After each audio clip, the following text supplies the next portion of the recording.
여자는 여자의 친구. 여여친.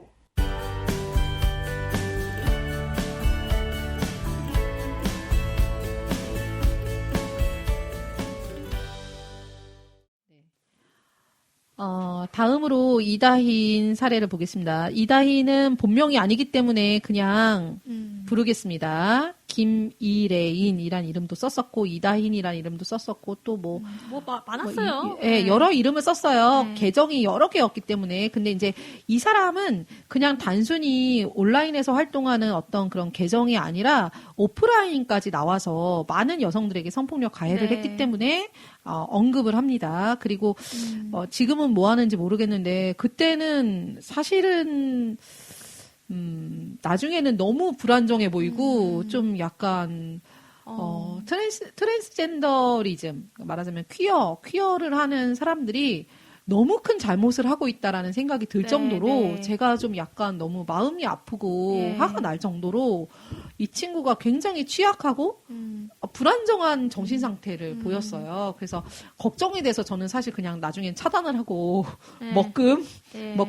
쟤는 이제부터 상대하지 말아야겠다 이렇게 했는데 조금 1, 2년 지난 사건이니까 이야기를 하겠습니다.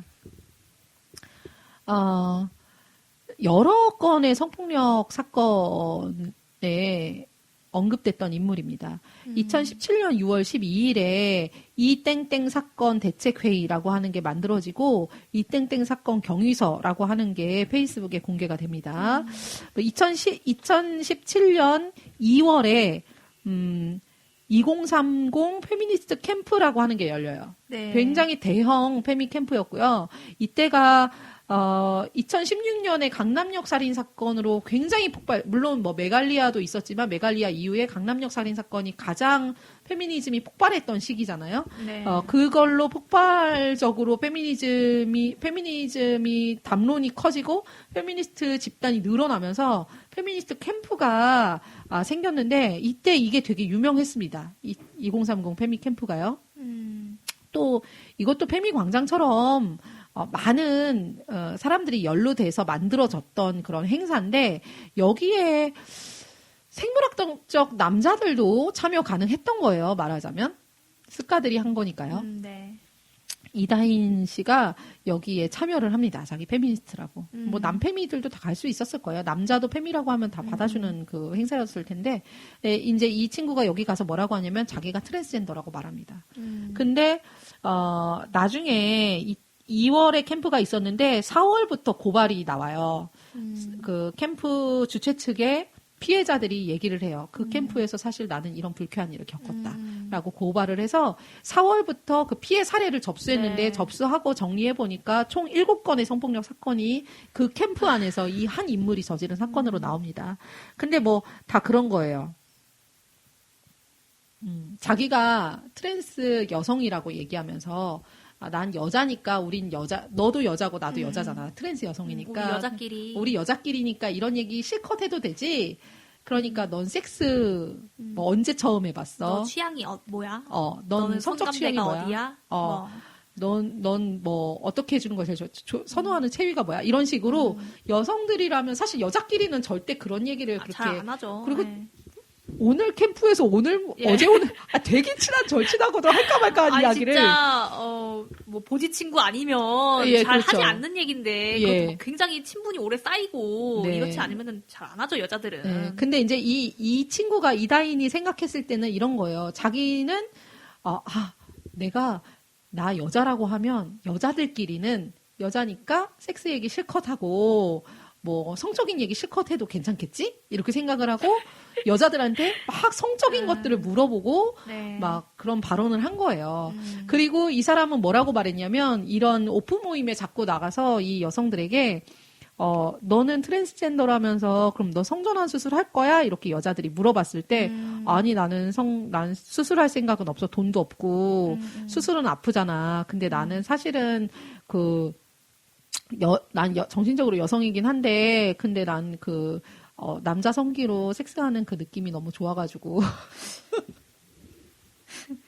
그래서 자기는 남성기를 달고 있으면서 그걸로 섹스를 하겠다. 누구랑? 여자랑. 네. 그래서 지금 앞에서 살펴봤던 세 개의 사례, 도균, 그리고 이류시연, 그리고 유민석 같은 네. 사례는 게이, 우리가 지난 네. 시간에 트랜스젠더의 유형 두 가지를 했잖아요. 게이인데 자기가 바뀌는 역할이다 보니까 스스로를 여성으로 정체화하는 경우가 첫 번째라면, 이다인 같은 경우는 대표적으로 우리가 알고 있는 트젠 레즈입니다. 트젠 네. 레즈. 자기는 트랜스젠더면서 레즈라고 주장하는 사람이고, 네. 비수술, 정신적 여성인데 그래서 남자 성기를 달고 있지만 레즈비언 섹스를 하고 싶다. 그냥 남자죠. 예. 네, 이성애자 남자죠. 예, 이성애자 남자라고 하기에는 여성들에게 그런 성적 매력을 끌 그런 방법이 없기 때문에. 없다 보니까 자기가 여자라고 하면서 여자들의 어떤 경계심을 낮춘 네. 다음에 진입을 해서 그 안에서 여성들에게 이렇게 성폭력을 저질렀다. 그래서 우리가 처음으로 만난 트젠 레즈. 네. 처음 만난 현상이었어요. 이것도. 그러니까 논문에서만 봤지. 예. 그러니까 보기 전에는 사실 해외에서 그런 짤들이 있었어요. 해외 랩팸들이 만든 짤을 번역해가지고 외국에서는 트젠들이 그 고추를 그대로 달고 있으면서 여자들한테 레즈비언한테 이렇게까지 섹스하자고 한다고? 하는구나. 이렇구나. 그걸로만 알고 있었는데 실제로 우리가 만난 건 이 사례가 처음 그렇죠. 사례였죠. 네. 그리고 한국에는 사실상은 제가 경험적으로 봤을 때 트젠 레즈는 그다지 많지 않아요. 게이 남성들이 자기 트젠이라고 하는 경우가 더 많았고, 네. 그런데 이다인 같은 경우는 전형적인 트젠 레즈였다. 그래서 이게 재밌는 게 사실은 공론화가 여러 번 돼요. 이 인물에 대해서는. 페이스북에서 먼저 공론화가 됐고요. 페이스북에서는 이 성소수자의 좀 우호적인 여성들, 페미니스트 여성들이 이제 뭐 단톡방 같은 거를, 그때는 뭐 남자 여자 가리지 않고 페미니스트면 막 친구고 이러했으니까 단톡방 같은 거에 이제 이 친구가 들어와 있었는데, 그걸로 뭐 개인적으로 알게 됐거나 했을 때 개인톡 혹은 페이스북 메시지 같은 걸로 개인적으로 자꾸 연락을 하는 거예요. 네. 근데 이제 이 여성들은 자기 얼굴이 걸려 있는 본계적인 경우가 있고, 근데 그 개인적으로 메시지를 걸어서 좀 받아주고 하다 보면 대화가 어느새 갑자기 성적인 대화로 훅 들어가고 그런 것들을 물어보고 해서 너무 불쾌했다 해서 그런 대화 내용이 네. 캡처돼서 뭐 공론화가 됐는데, 그래서 우리가 이제 막 계속 그 이다인이라고 하는 친구랑 막 싸웠죠. 막 네. 문제제기, 계속 공론화가 있었어요. 그때는 뭐 유민석한테도 이다인 이러는 거 너 대책이 뭐냐. 니네 지금 이런 식으로 해서 트랜스젠더 문제 이렇게 막 워마드만 악마화 하는데 사실 얘가 하고 다니는 짓을 진짜, 봐라. 진짜 뭔지 우리가 어떻게 하냐. 얘는 지꼬추 달고 있으면서 여자들이랑 섹스하고 싶어서 난리인 건데 얘가 진짜 남잔지 여잔지 우리가 알게 뭐냐. 이렇게 얘기를 하면서 막 싸우고 있었을 때 여성 학자들의 분위기가 이다인에 대해서는 철저하게 먹금. 없는 사람. 우리가 선생님 대답 좀 해주시죠. 막 이렇게 하면서 지금 얘가 이랬는데 그럼 이런 문제는 어떻게 하실 건가요? 남자가 자기 정신적 여성이라고 하면서 여자들에게 성폭력 가하는 문제 어떻게 대책이 뭔가요? 그러면 트랜스젠더를 인정하고 성중립 화장실 같은 걸 만들자라고 했을 때 도대체 대책이 뭔가요?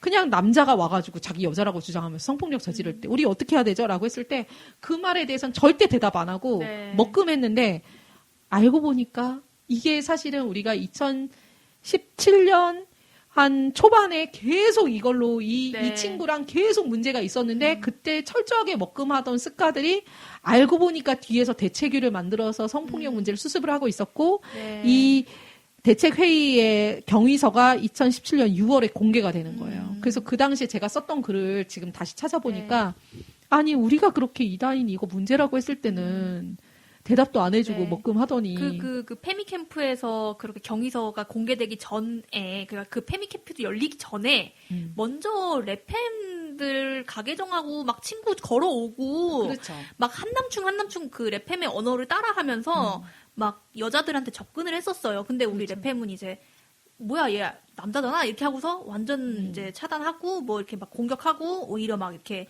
그랬죠. 공론화를 우리끼리 우리 안에서 얘 미친 애야 막 이렇게 했었는데 얘가 페미캠프에 우리한테 거절당하니까 다른 데 가서 그 짓을 하고 있었던 거죠. 사실은 동시에요. 그냥 항상 그렇게 하고 있었고 네. 여기저기서 그렇게 하고 있었던 것 같고 그래서 이제 우리가 계속 왜 우리가 문제 제기할 때는 얘가 이런 성폭력이 문제가 된다라고 얘기할 때는 철저하게 먹금을 하더니 사실상 이렇게 피해가 양산됐다. 한 행사에 생물학적 남성을 받아들임으로써 무슨 일이 벌어졌냐. 7명의 뭐 이제 여성들이. 남자들이 올 수 있는 행사였는데 이 사람을 자기 트랜스젠더 여성이라고 주장하는 이 사람을 남자로 분류했겠어요? 여자로 이 분류하는 행사에서는 거죠. 여자들하고 같은 방 쓰게 하고 뭐 이런 식으로 했겠죠. 그렇죠. 네. 그러니까 문제가 이렇게 불거진 건데. 맞아요. 이게 되게 심각한 문제인 네. 게 그 다음에도 페미캠프가 기획됐었는데 무산됐어요. 저는 이거 좀 약간 비선으로 건너 소문 들었거든요. 근데 이제 이 스카들 단체들이 페미캠프를 하려고 한다. 이 다음 해일 거예요. 아마 2018년. 뭐 기획을 했는데 트젠 문제 때문에 페미캠프가 안 열렸어요. 왜냐면 어떻게 해야 될지 몰라서. 스카들이 섞여 있는데 그러면 이 트젠 여성이라고 하는 애들을 그럼 방을 여자들이랑 섞어 넣을 거냐? 아니면 트젠 방을 만들 거냐? 근데 트젠 방 만드는 건 트젠 혐오다. 근데 여자들이랑 같이 넣었다가 성폭력 문제가 작년처럼 또 그렇게 발생하면 되면 어떡해? 어떡하냐? 뭐 이렇게 하다가 흐지부지 됐다는 얘기를 들었어요. 그러니까 스카들이 자기들 그 논리에 자기네가 걸려서 그냥 그쵸. 우리처럼 깔끔하게 깔끔하게 아니잖아 너 여자 아니잖아 이렇게 하면 되는데. 깔끔하게 그냥 생물학적 남자 오지 마. 네가 정신적으로 여자든 뭐든 오지 마. 넌 필요 없어. 우리 생물학적으로도 정신적으로 다 여자인 우리끼리만 할 거야. 이렇게 하면 되는데 그러지 않았기 때문에 사실은 피해가 많이 발생했고 약간 그 소위고 외양간 고치는 격으로 나중에 이렇게 막 경위서까지 써가지고 몇 장이 되는 이런 그 조사와 발표와 이런 것들이 있어야 되는 이런 상황까지 왔죠. 그러니까 깔끔하게 하면 좋을 텐데. 2017년 얘기를 한 김에 그럼 페미캠프 얘기가 나온 김에 약간 새서 제가 이 얘기도 하고 넘어가고 싶어요. 2030 페미니스트 캠프가 2월에 있었잖아요. 2017년 8월에 저희도 캠프를 열었습니다. 아 그랬죠. 네, 2017년 8월에 저와 페이스북에 있었던 페미니스트 몇 명이 캠프를 열었어요. 근데 이 캠프는 완전 비공개 캠프였어요. 어떤 식으로 모으냐면 지금도 사실은 저희는 행사 항상 하고 있거든요. 항상 캠프를 하고 있습니다. 매년. 네. 매년 캠프를 할 때마다 비공개 캠프를 해요. 여러분 이 청취하시는 여러분들은 제발 그런 게 있다면 저 꼭 참여하고 싶어요. 이런 분들도 있을 텐데 너무 많은 공격을 받다 보니까 말하자면 생물학적 여성만의 캠프라고 하는 것이 이때만 해도 너무나도 낙인 심하고 열 수조차도 없는 그 정도였기 때문에 그냥 아름아름 한 다리 건너 한 다리로 아는 사람들끼리만 모여서 우리 이거 할 건데 여기서 1박 2일 할래 해서 모아서 프로그램 짜서 거기에 우리의 비밀스러운 그 강사님들을 섭외해가지고 거기서 우리도 페미니즘 강연 듣고 우리끼리 토론회도 열고 2017년 8월에 열었던 우리의 비공개 캠프에는 해외 랩팸들도 한 7, 8명 정도가 참여를 했어요. 그 당시에 한국 페미니즘에 굉장히 놀라고 이렇게 감동했던 한국에 거주 중인 외국인 페미니스트들도 참여했을 정도로 굉장히 우리 안에서 그런 규모가 있는 그런 캠프였지만 절대 공개할 수 없었어요. 공개하면 난리가 나니까. 근데 지금은 사실은 생물학적 여성들만 참여 가능합니다 하고 뭐 파티도 열고 그죠? 뭐 바도 열고 너무 자연스럽죠, 지금은. 그렇죠. 여러 가지 행사들이 다 그렇게 된 2018년 해화역 시위 전후로 해서 완전히 문화가 바뀌었죠. 너무너무 다행인 사건인데 사실 이때도 그런 문제 제기가 없었던 건 아니었을 텐데 좀 안일하게 대응한 측면이 없지 않다. 네. 그래서 이다인 사건을 다루면서 동시에 이 스카들이 열었던 행사에서 일어난 이런 성폭력 사태까지 같이 정리를 해봤습니다. 제가 주최 측이 약간 지금 우리 측면에서 보면 건이고 스카니까 스카들이 열었던 행사라고 했지만 사실 여기 순수하게 참여했던 여성들은 그때만 해도 랩팸, 스카 이렇게 확 이분되어 있었던 구도는 아니었기 때문에 그냥 순수하게 페미니즘이라고 하니까 너무 좋아서 참여했다가 너무 좋다 이러고 갔다가 피해를 당한 분들이 갑자기 뭐 트랜스젠더 정신적 여성이라고 하는 사람하고 방을 같이 써야 되고 갑자기 그 사람이 내 옆에 앉아 있고 막 이런 상황이 막 섹스 얘기하고 근데 내가 거기서 만약에 불쾌감을 드러냈다가는 여기에서 이 퀴어를 얘기하고 막 이런 사람들한테 모두 내가 혐오자라고 공격받을 것만 같은. 그러니까 아무 말도 하지 못하고 있다가 용기를 내서 네, 말을 해주신 분들이 맞습니다. 있는 거죠. 네. 그래서 이 땡땡 사건 대책회의 이거 그 페이스북에 경위서가 올라와 있는데 이걸 또 검색을 해보시면 굉장히 조심스러운 언어로 경위서가 작성돼 있어요. 네. 이게 한 5장, 6장짜리 되게 긴 경위서거든요. 근데 여기서 이 사건에 대해서 우리가 이렇게 공론화를 하고 경위서를 작성해서 보고하는 이 과정이 퀴어 혐오로 읽힐까봐 굉장히 조심해요. 모든 트젠이 그렇다는 것도 아니고 모든 퀴어가 그렇다는 것도 아니고 모든 남자가 그렇다는 것도 아닌데 땡땡의 그 정체성 때문에 우리가 이런 걸 하는 게 아니라 그냥 이 땡땡이 그냥 그런 부적절한 행동을 했다는 것이지 이것이 퀴어 혐오는 아니다라는 걸 하기 위해서 굉장히 세세하게 작성하는데 이게 여성들이 남성의 성폭력을 고발하기 위해서 얼마나 입막음을 당하는지가 전형적으로 드러나 있다. 그래서 굉장히 마음이 아프죠. 그냥 거봐라 너네 그렇게 하더니 당했잖아. 이거가 아니라 그렇게 진짜 할 막 수가 없지. 마음이 아픈 거예요. 이렇게까지 해야 되나? 네. 그리고 아까 이제 말씀드린 것처럼 이 친구 같은 경우에는 그래서 결국은 원래 보통 트랜스젠더라고 하면은 레디컬 페미니스트들은 사실 SNS 상에서 그 사람이 가계정이니까 처음엔 성별을 잘 몰라도 같이 활동하다가도 그 사람이 남자라는 게 밝혀지는 순간 다 차단하고 친구 끊고 이렇게 하는 게 좀 문화로 정착이 돼 있어요. 그런데 그래서 레디컬들은 이 친구를 안 받아준 거예요. 그러면 이런 친구들이 갈 수 있는 곳은 스카 쪽의 페미니즘 그게밖에 없는데 성폭력 가해자로 찍히다 보니까 거기도 못 끼게 된 거예요. 근데 이 친구는 반성을 하는 게 아니라 너무 억울한 거예요. 자기가. 날 혐오하고 있어 세상이. 네, 내가 지금 트젠이라서 니네가 나 혐오하는 거잖아. 니네 여자들끼리 맨날 섹스 얘기하면서 내가 얘기했다고 지금 성폭력이라고 하는 거잖아. 트젠이라서 내가 얘기한 거 안 받아주는 거잖아. 네, 그리고 되게 어린 친구였어요. 20대 초반인데. 그래서, 트위터에서도 한번 또 그 이후에, 페북에서 한번 공론화가 되고, 이 페미캠프로 또 공론화가 됐는데, 트위터 가서도 또 그렇게 하다가, 트위터에서도 또 난리가 나고, 뭐 그랬다고 얘기를 들었는데, 그래서 나중에는 제가 봤을 땐 굉장히 정신적으로 취약하고, 분노감과. 쓰는 글을 좀 봤는데, 글이 조금, 온전한 상태가 아니에요. 그 글을 보면은 약간 좀 앞뒤가 안 맞고 너무 분노에 가득 차 있는 그런 식이어서 정상적인 사고를 하고 있는 것 같이 보이지 않는다. 그런 수준이었어요. 그래서 제가 봤을 때는 물론 이제 뭐 자기 엄마에 대한 분노 그리고 여성에 대한 분노로 그게 막 폭발했기 때문에 저는 처음에는 화가 나서 막 싸웠죠. 왜냐면 알잖아요. 그런 억압, 사회적인 그런 억압이나 그런 것들을 여성에 대한 분노로 푸는 것이라는 게 너무 전형적으로 드러나니까. 근데 나중에는 너무 불안정해 보였고, 그걸 자칫 건드렸다가는 어떻게 될지 모르겠다. 저 더 큰일이 나겠다. 이런 생각이 들었는데, 사실 저는 무슨 생각이 들었냐면, 앞에 도균이라든가, 이류시연, 그리고 유민석 같은 이런 인물들은 뭐 게이 남성이면서 트랜스젠더라고 말하고 다닌다라고 하는 것도 공통점이지만 이들은 좀 배웠어요.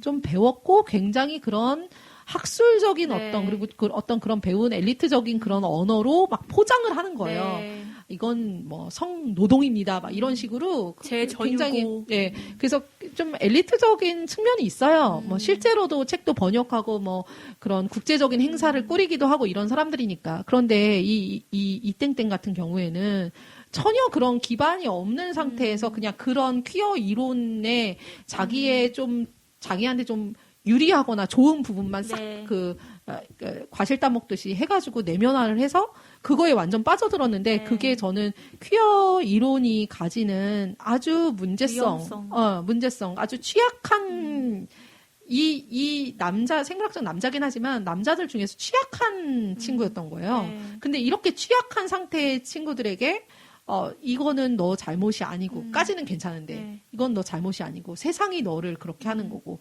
너한테 그렇게 하는 사람 다 혐오자들이고. 그러니까 그 퀴어의 언어로 진짜 정신병 걸리게 하는 거잖아요. 네, 맞아요. 더 강화시키는 거죠. 그래서 그 친구의 정신적 취약성을 더 취약한 상태로 사회로부터 내모는. 훨씬 고립되게 만들어버리는 거잖아요. 네, 그렇게 됐던 거죠. 근데 그렇게 돼서 이 친구가 실제로 문제 상황이 돼서 성폭력 가해자가 됐을 때는 아무도 책임 안 지고 선 긋고 먹금하고 해서 버려버리는 거죠.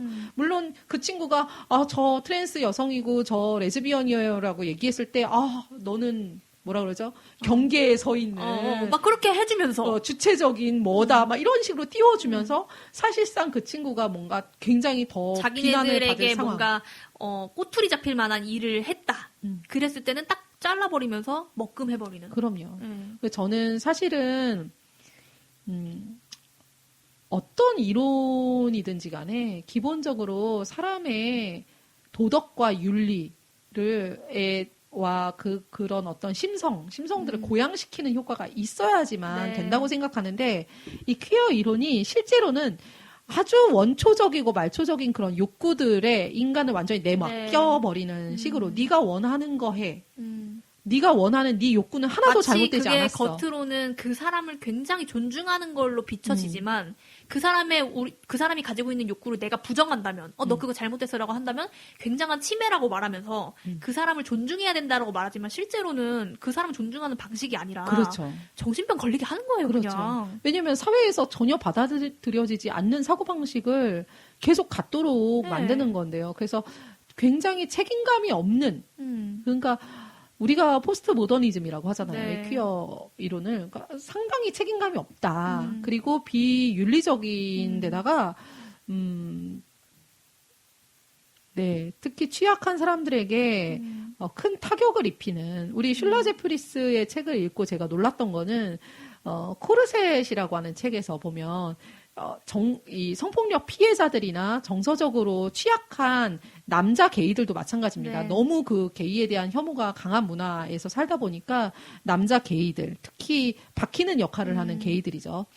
그리고 레즈비언들, 그리고 성폭력 피해자들이 특히 자해를 많이 하는데 네. 이런 자해를 문화화하고 있는데 이런 것들에 대해서 그건 너의 자기 표현이야. 넌 잘하고 있어. 넌 잘못이 없어. 네 하고 싶은 대로 해. 이렇게 말하는 것이 과연 맞냐?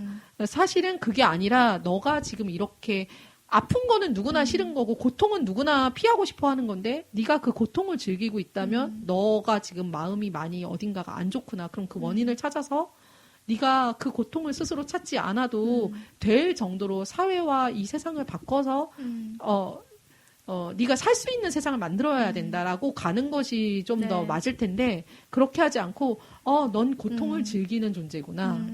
너의 고통은 잘못이 아니야.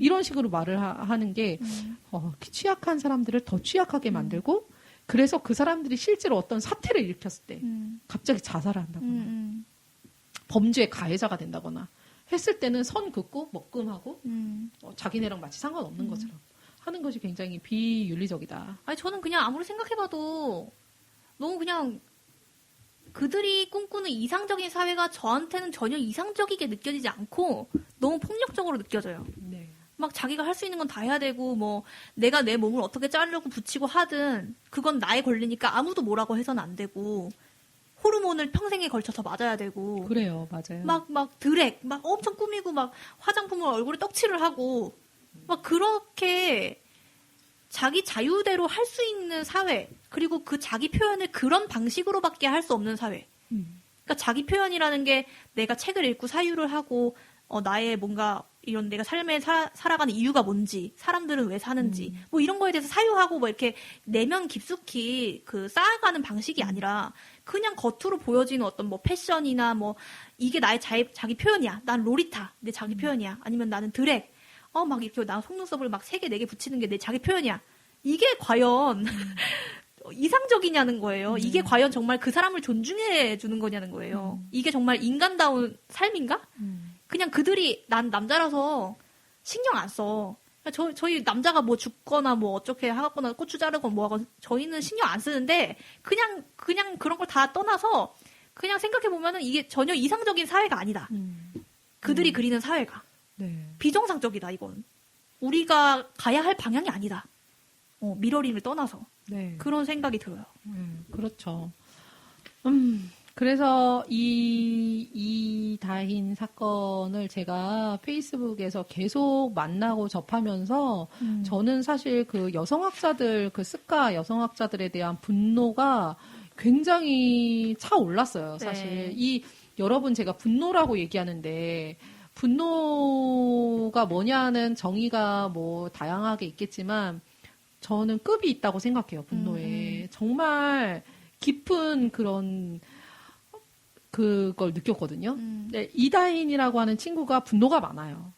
근데 그 분노가 무슨 분노냐. 그러니까 되게 막 얕은 거예요. 얕고 막 차오르는 거예요. 네. 그리고 그게 진짜 막 폭력성으로 겉으로 막 네. 드러나는 거예요.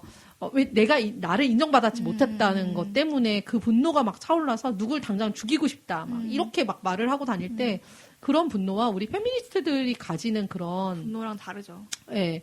근데 사실 여성학자들이 워마드의 분노의 동학에 대해서 막 논문을 막 써요.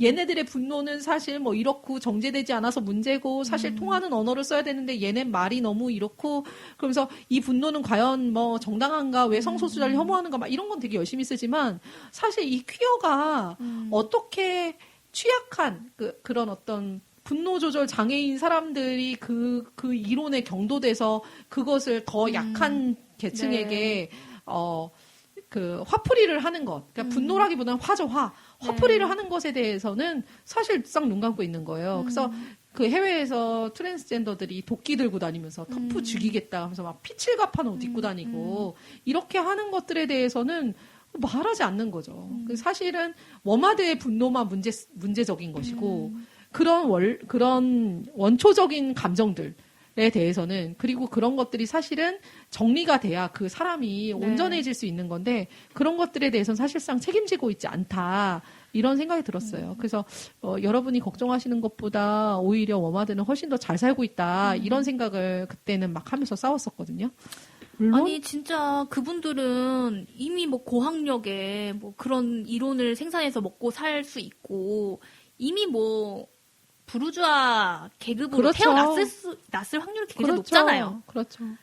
그런 분들이 그 책상 앞에 앉아서 막 경계를 넘나드는 젠더 수행성, 재전유 막 이런 얘기를 하는데 그거를 실제로 피해를 신체를 개조해야 되고 피해를 보는 사람들은 정말 돈 없고 가난하고 뭐 아니면 뭐 경제적이 아니더라도 뭐 이런 정서적으로 취약한 상태에 놓여 있는 그런 뭐 게이나 트랜스젠더든 뭐든 여자 남자들이 다 피해를 보고 있는 거잖아요. 네. 그런 이론적 기반들을 다 그 책상 앞에 앉아서 고고하게 이론을 하는 학자분들이 만드는 거잖아요. 네. 자기는 수술하지 않고 자기는 자기 신체 훼손하지 않고. 네. 네. 근데 그런 이데올로기의 피해를 이런 그냥 보통 사람이 받고 있다. 네. 저는 이런 친구들이 뭐 어렸을 때 남자들 그 남성 문화, 남성성을 강조하는 그런 문화의 피해자였을 거라고도 생각하고 실제로 스스로도 자기가 성폭력 피해자다. 남자들이 자기를 그렇게 성폭력을 가했다라고 개인 했을 중에 때 그런 경우 예, 많죠. 예. 근데 이제 우리가 슐라 제프리스를 우리가 좋아하는 이유가 여러분도 읽어보신 분들 알겠지만 젠더는 해롭다든 코르셋 그 뷰티 앤 미소진이든 레디컬 페미니즘이든 이 원래 억압받고 핍박받는 소수자들에 대한 그 무한한 그 애정과 그게 담겨 있어요. 그래서 물론 게이 남자들의 성적 수행에 대해서 이게 여성 혐오적이다라고 하는 분석은 아주 날카롭게 하지만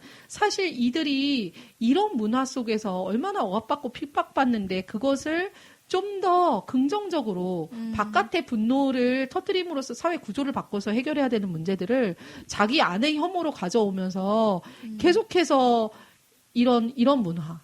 결국은 피해가 더 커지고 어떤 그런 혐오와 비난과 멸시와 이런 것들을 내면화하는 문화로 가게 되는지에 대한 분석 되게 잘 하고 있거든요. 그래서 그러니까 옳은 걸 옳고 틀린 거 틀렸다. 이건 잘못되었다. 우리가 이 방향으로 가서는 안 된다라고 명확하게 얘기하실 수 있는 거는 오히려 그걸 걱정하고 있기 때문에 그렇죠. 이 인류를 사랑하기 때문에. 네. 말씀하시는 거거든요. 네, 그래서 저는 이 친구에 대해서는, 이 친구 얘기가 좀 길어지네요. 이 친구에 대해서는 좀 약간 여러 가지 감정이 있어요. 그냥 무조건 화가 난다. 어떻게 트젠 레즈? 미쳤냐? 이것뿐만 아니라, 저는 사실은 이 친구가 저보다 20살쯤 어리거든요. 그래서 그런 걸 수도 있겠지만, 물론 기본, 남자는 다 안 돼. 막 이런 것도 있긴 하지만. 그리고 성폭행을 또 가해를 한 네, 가해자고 가해자고 하니까. 하지만 이 친구가 이게 막 미친 것처럼 글 쓰고 뭔가 정신적으로 너무 불안해 보였을 때는 그거에 대해서 책임지지 않는 엘리트, 아무도 책임지지 않는 이론을 생산하는 그런 사람들에 대한 화가 사실은 좀 더 많이 났다. 왜냐면 지금도 수많은 청소년들, 어린이들, 이런 애들이 그런 폭력적인 문화 속에서 이렇게 이렇게 삐뚤어져서, 네. 삐뚤어진 어떤 인격을 형성하고 있을 네, 때 그거에 대해서 어떤 옳은 길로 자꾸 가져가고 우리 사회를 좀 더 이렇게 다양한, 성격과 이런 것들을 가진 사람들이 다양하게, 말하자면, 남성성을 가진 남자, 여성적인 여자뿐만 아니라 다양한 여성과 남성들이 자기 주체로서 살 수 있는 환경을 만들자는 게 아니고 그냥 세상에 문제가 없고 너도 문제가 없고 그냥 넌 네가 하는 식으로 하면 돼라고 얘기하는 거는 사실 굉장히 무책임한 거다 이런 생각이 들었죠. 아니, 특히 이런 친구들한테 학자가 하는 말이 얼마나 달콤하게 들리겠어요. 네. 얼마나 든든하게 나 이렇게 생각하는 거 아무 잘못 없다고? 그래서 엄청나게 강화해 나가겠죠. 네. 그래서 물론 자기는 수술을 하지 않겠다, 비수술 트젠 레즈다 이렇게 말했지만 사실 많은 이런 비슷한 류의 사람들이 실제로는 엄청난 돈과 비용과 또 이런 고통을 감수하면서 몸을 개조하고 호르몬을 평생 맞고 그거의 후유증을 다 같이 그 주변에 있는 사람들이 다 같이 겪어야 되고 막 정신적으로 취약해서 우울증 걸리고 자살하는 비율이 더 높잖아요. 트랜스젠더들이. 그게 저는 그런 그 트랜스젠더들도 물론 가해자고 그 여성 인권에 아주 악영향을 미치는 남자들이지만 그것보다 더 큰 적은 우리의 더 큰 적은 그런 이론을 생산해내는 학자들. 네. 이 아닌가. 네. 네. 그래서 그만큼 책임이 크다, 사실은. 네. 네, 얘기가 길어졌습니다. 자, 비슷한 사례를 하나 더 볼게요.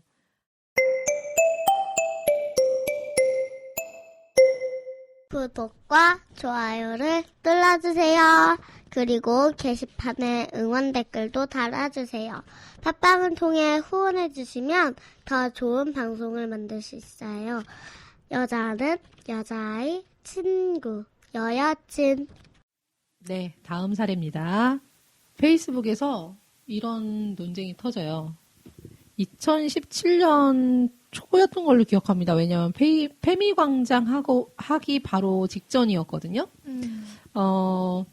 페이스북에서 어떤 논쟁이 벌어졌냐면 로리타로 논쟁이 크게 일어나고 나서 몇 달 뒤였어요. 네. 근데 이제 제가 기사를 몇 개를 봤는데 청소년 녹색당 관련된 기사였습니다. 근데 그냥 언론에 실렸어요. 네.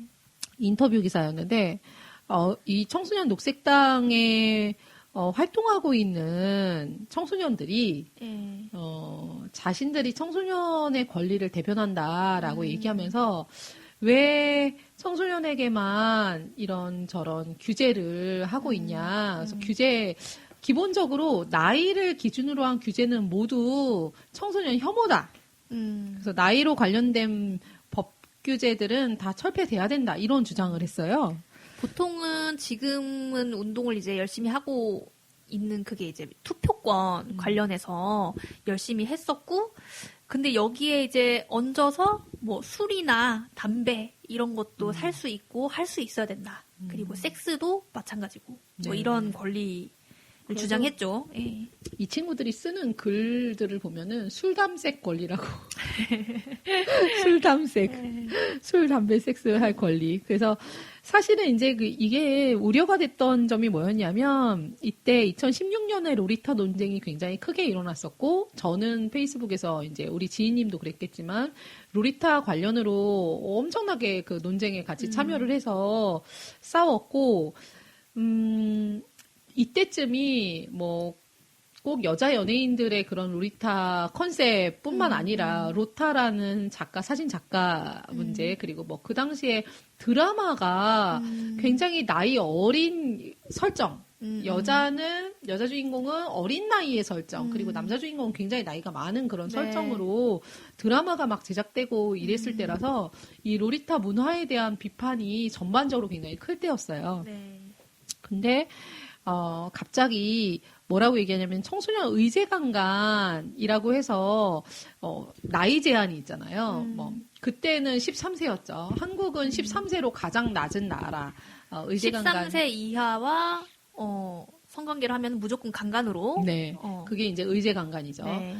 그런데 우리 주장은 13세는 너무 낮다. 올려야 된다라고 페미니스트들 중에 레디컬들은 주장을 하고 있었고 저는 사실은 한 18살로 올려야 된다. 이렇게 생각을 하고 있었는데 그때 다른 나라 기준들을 보면 보통 16, 17, 18세의 대다수의 나라들이 있고 네. 특히 청소년들이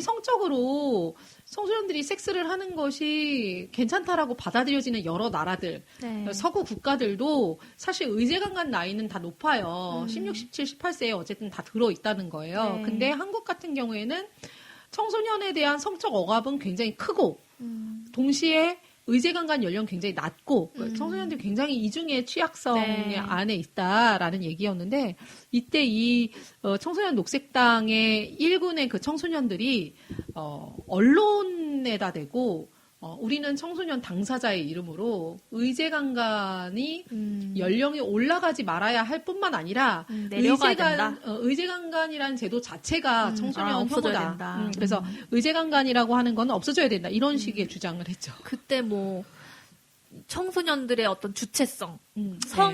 섹스를 할 수 있는 자유 그렇죠. 그런 것들을 의제강간이 가로막고 있다. 네, 맞아요. 의제강간 그게 청소년들을 처벌하는 법도 아닌데 말이죠. 네.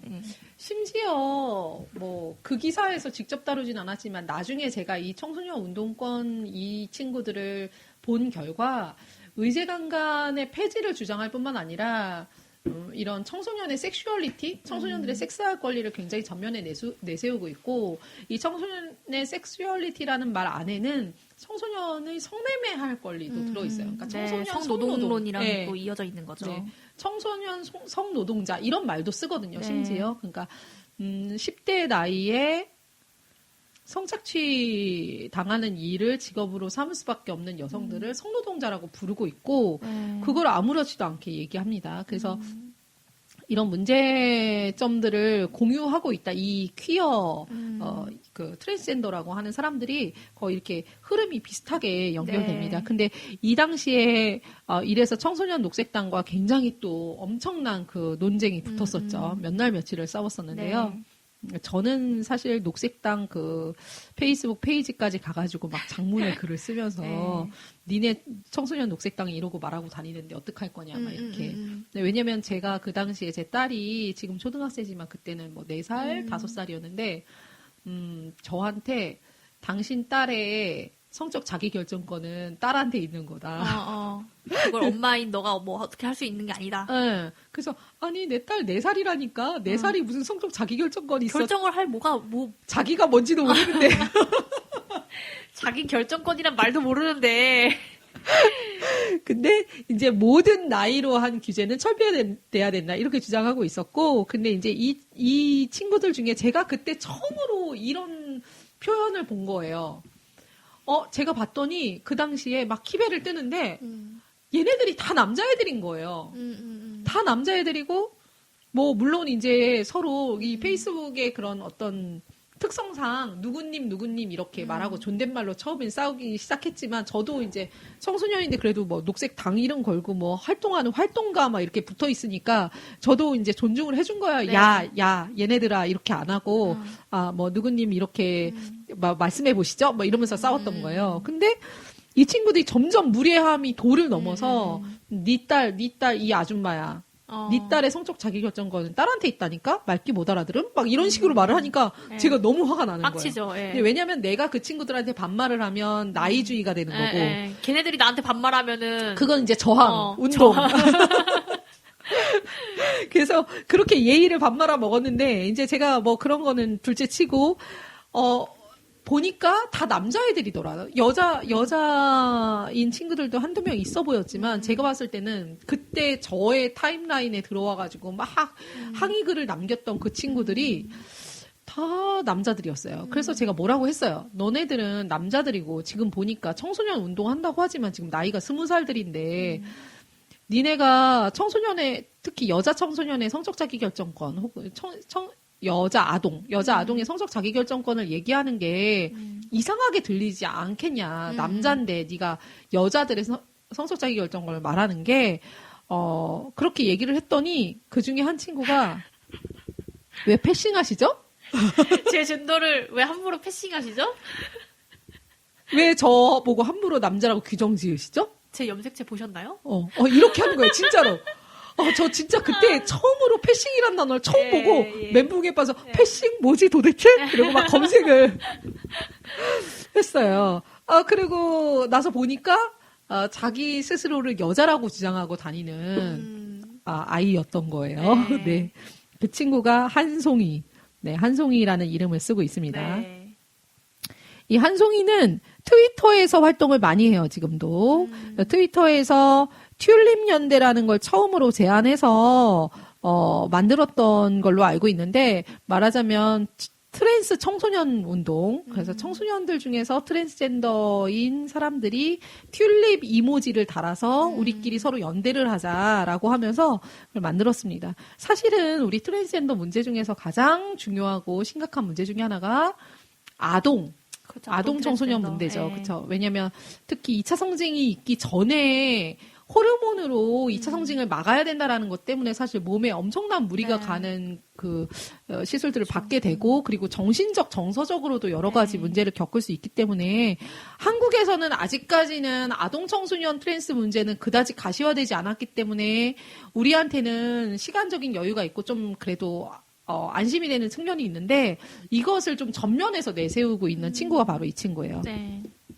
그래서 트랜스 청소년의 뭐 자긍심 막 이런 얘기도 하고 퀴어 얘기를 합니다. 근데 우리가 앞에서 봤던 여러 사례들처럼 말하자면 성해방, 성노동, 성해방과 퀴어가 다 연결되어 있고 그 안에서 어떤 1차적인 욕구를 따르는 것에 되게 집중해 있다. 네. 모든 논의들이. 그래서 특히 이런 친구들은 자기 스스로가 여성 청소년이라고 주장합니다. 네. 사실은 생물학적으로 남자예요. 수술도 당연히 하지 않았고요. 수술하라고 저는 권하지도 않습니다. 미성년자인데 뭐 너 왜 수술도 안 하고 이렇게 말하니 그냥 그래 수술 안 하는 게 최선이라고 생각해요. 하지만 스스로 자기가 여성이라고 얘기하면서 여성 청소년의 성적 권리에 대해서 주장하고 다닙니다. 네. 이것이 굉장히 화가 나는 지점이죠. 네. 그래서 본인이 남자로서 여자 청소년의 섹스 권리를 주장해도 화가 나고 본인이 여자라고 주장하면서 여자 청소년의 섹스 권리를 주장하는 둘 다 화가 나죠. 이 친구에 대해서는 재밌는 얘기가 하나 있어요. 청소년의 술담색 권리 운동을 하면서 자기 자취방을 대시를 했어요. 네. 자기 자취방을 뭐 청소년들 사이에 숙박업소처럼 대시를 해서 숙박업을 하셨죠. 예, 숙박업을 했어요. 그러니까 그거 뭐라 그러죠? 불법 숙박업인 거죠.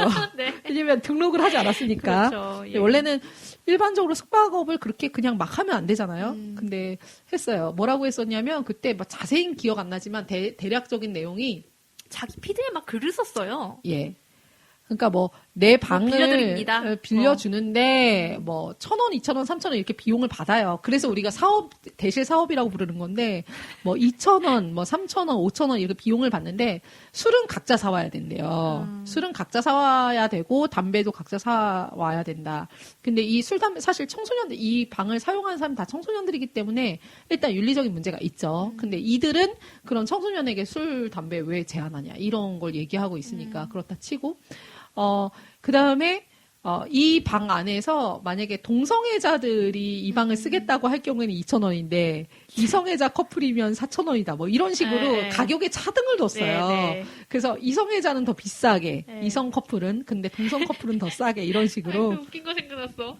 그래서 겉보기엔 이성의 커플인데 한쪽이 뭐 정신적 뭐 어쩌고야. 예. 그 사실 동성애자래. 자기네 주장으로. 그렇죠, 그렇죠. 그러면 뭐 할인해 주는 거야? 뭐 그래서 우리가 그렇죠. 막 그런 막 놀리고 그랬었던 것 같은데. 네, 네. 그래서 사실은 이제 이게 청소년 녹색당, 저도 이 친구들이 의제강간 폐지하자고 주장했을 때 녹색당 홈페이지 가가지고 막 그 페이스북 페이지 가가지고 글 쓰면서 되게 장문의 글을 제가 남기면서 이제 항의를 했고, 우리 그때 페이스북에서 활동하셨던 분은 아예 녹색당 대표 네. 그 프로필 가가지고 거기 페이스북에다가 막, 했었어요.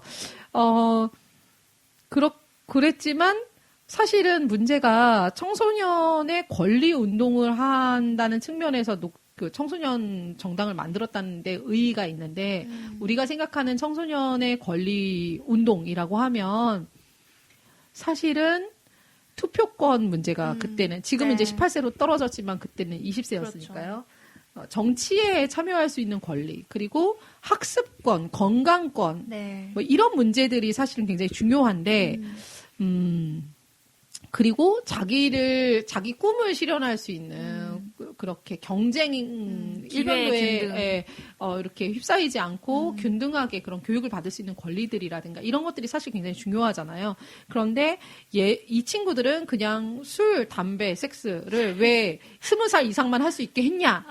우리도 다 할 수 있게 해줘라. 포르노 왜 19금이냐? 우리도 다 볼 수 있게 해줘라. 뭐 이런 그러니까 식의 청소년이 이제 취약한 상태에 있기 때문에 성인에 비해서 그 보호한다고 하는 것들을 모두 다 혐오라고 말하는 거예요. 그렇죠. 청소년이 보호해야 될 존재가 아니다. 청소년이 취약하다는 가정 자체를 받아들이지 않죠. 네. 예. 그래서 결과적으로 굉장히 비윤리적인 그런 활동을 하게 되는 문제가 생겼는데 이 자취방을 대실하는 사업을 진행한 결과 결국 당 내에서 징계를 받았었어요. 네. 그렇게 끝이 났는데 트위터에서 여전히 활동을 하면서 트랜스 운동을 하고 있습니다. 네. 사실은 청소년이기 때문에 제가 막 뭐라고 지금 아직도 성인 안 됐을 것 같은데 잘 모르겠네요. 그래서 막 뭐라고 하기는 또 좀 그래요. 저 입장에서는 워낙 어린 친구고 그러니까 그렇지만 해롭다. 매우 해롭다. 자기가 당사자, 내가 트랜스 당사자고, 내가 여성 당사자고, 내가 청소년 당사자다라고 하면서 이런 주장들을 하고 다니는 것에 대해서 어른들이 사실상 무책임했다. 왜냐하면 녹색당이 그 당시에 청소년 녹색당을 만들 때 고민을 굉장히 많이 했었어야 되잖아요. 네. 녹색당은 굉장히 그 좌파 정당인데 네. 유럽의 모델들을 봤을 거 아니에요? 유럽의 여러 나라들은 사실상 그 뭐 좌파 정당들의 전통이 굉장히 깊고 유서가 깊고 그러다 보니까 청소년 노동당 뭐 청소년 무슨 당 이런 캠프들도 있고 막 그렇게 청소년 때부터 이렇게 키워진대요. 네. 그거를 보고 아마 우리나라에서도 청소년들이 정치 참여를 해서 선거권을 나이를 피선거권의 나이를 좀 줄이려고 하면은 그런 걸 미리 준비해야 된다라는 생각에서 청소년 녹색당을 만들었겠지만 사실상 그 구성이라든가 그 녹색당의 구성이라든가 그 내용에 있어서 사실상 거의 손 쓰지 못했다. 네. 교육이 사실 먼저 들어가야 되고 그만큼 청소년들 사이에 합의를 끌어낼 수 있는 내용이었어야 되는데 전혀 그렇지 못한 내용이었기 때문에 문제가 심각했고 2018년에는 증명이 되죠. 2018년에 우리가 해화역 시위도 컸지만 미투 운동, 스쿨미투 운동이 커지면서 스쿨미투 운동은 아주 명확하게 여성 청소년들의 요구가 무엇인지를 그렇죠. 보여준 사건이었죠. 네. 그래서 사실상 청소년 운동이 맨날 내세우는 두발 자율이라든가 혹은 뭐죠? 투표권이라든가 뭐 이런 것들을 얘기하기보다 일단 여성 청소년 입장에서는 성폭력으로부터 안전할 권리가 가장 그쵸. 먼저 최선적으로 요구되는 사항이었는데 청소년 녹색당은 성폭력으로부터 안전할 권리보다는 여성 청소년이 마음껏 섹스할 권리를 네. 좀 더 집중적으로 요구했다. 그런데 그것을 발화한 당사자가 자기가 트랜스젠더라고 주장하는 생물학적 남성이었다라고 하는 문제입니다. 네. 네. 아니 저는 녹색당이 술담색 권리를 했다는 게 나는 어이가 없어요. 아니 녹색당이면 그런 동물권이나 이런 것도 운동을 하는 거잖아요. 환경에 네, 근데 뭐 담배 뭐 이런 거 당연히 뭐 동물 실험이라든지 막 이런 거 하잖아요. 그렇죠. 그래서 뭐 되게 그런 운동 열심히 하시는 분들은 당연히 보이콧 하는 거고 그럴 텐데 참 이상하네요. 그 녹색당에서 아니요. 녹색당 아재들 담배 다 필걸요? 예, 뭐 그렇겠죠. 예, 그런. 그러니까 녹색당이 가야 될 그 가치가 그냥 또 녹색당 들었을 때 아 녹색, 예. 아 환경을 위해서 예. 그런 목소리 내는 정당이 하나쯤은 있어야 되잖아요. 그렇죠. 우리나라에. 근데 그런 운동은 열심히 하지 않고 이상한 길로 가는 바람에 그래서 망했죠. 네, 망했죠. 녹색당이 이번 우리 지난번에 총선 분석 한번 했었잖아요. 네, 그죠? 네. 올해, 그 지난 방송 보시면 여러분 저희가 총선 분석을 한번 했습니다. 네. 그때 녹색당이 망한 이유가 차라리 녹색당이라고 이름을 붙였으면 환경 문제에 집중했어야 되는데 갑자기 그러니까. 청소년 쓱까 먹고 그러니까 이렇게 페미니즘 쓱까 먹고 엉망진창이었어요. 예, 페미니즘 쓱까 먹고 하면서 갑자기 이상한 소리 별소리 다 하더니 결국은 색을 완전히 잃어버려서 망했다. 네, 라는 얘기예요. 그럼 녹색당 얘기 나온 김에 그러면 이 사람 먼저 하고 갈까요? 네. 예. 만나고 있고 꿈꾸는 열린 자매들